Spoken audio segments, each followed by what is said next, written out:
મહેસાણા ખાતે આવેલા પંડિત દીનદયાળ ઉપાધ્યાય ટાઉન હોલમાં સોમવારે સાંજે વિકસિત ભારત રાષ્ટ્રના દ્રઢ સંકલ્પ સાથે ભારત સરકાર દ્વારા વન નેશન વન ઇલેક્શન એક રાષ્ટ્ર એક ચૂંટણી વિષય અંતર્ગત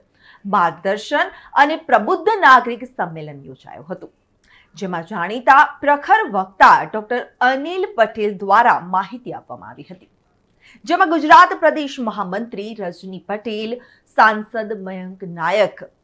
મહેસાણા જિલ્લા પંચાયત પ્રમુખ તૃષા પટેલ, મહેસાણા જિલ્લા ભાજપ પ્રમુખ ગિરીશ રાજગોર,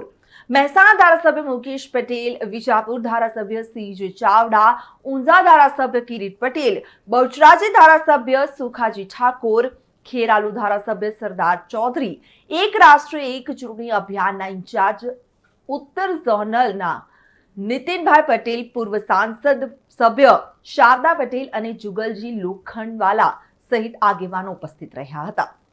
આ કાર્યક્રમમાં મહેસાણા જિલ્લાના દરેક તાલુકાઓમાંથી મોટી સંખ્યામાં પ્રબુદ્ધ નાગરિકો અને આગેવાનો હાજર રહ્યા હતા। ત્યારે સંમેલનમાં હાજર રહેલા દરેક વ્યક્તિએ એક રાષ્ટ્ર એક ચૂંટણી અભિયાનને સમર્થન આપતા પોસ્ટકાર્ડ દિલ્હી ખાતે મોકલી આપવા માટે પોતાનું સમર્થન આપ્યું હતું।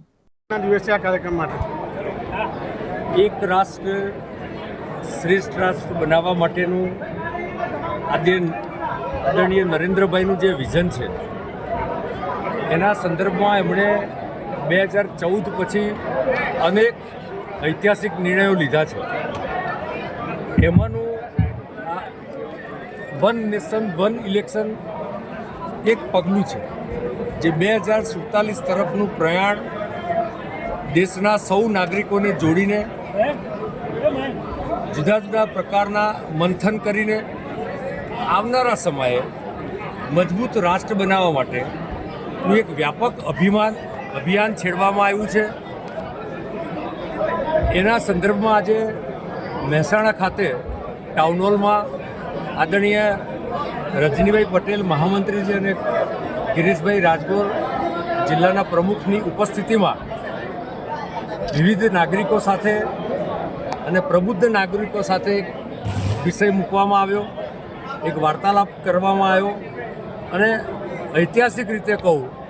તો આ હોલમાં ઉપસ્થિત 1000 કરતાં વધુ લોકોએ જુદા જુદા સમાજ, જ્ઞાતિ, જાતિના લોકોએ પોસ્ટકાર્ડ લખીને એક રાષ્ટ્રના વિચાર, એક ચૂંટણીના વિચારને જનસમર્થન આપ્યું અને મહામહિમ રાષ્ટ્રપતિજીને સૌ સાથે મળીને પોસ્ટકાર્ડ લખ્યા। આવનારા સમયમાં આની ઉપર એક વ્યાપક જન અભિયાન અને જન આંદોલન કરવાનું આયોજન છે।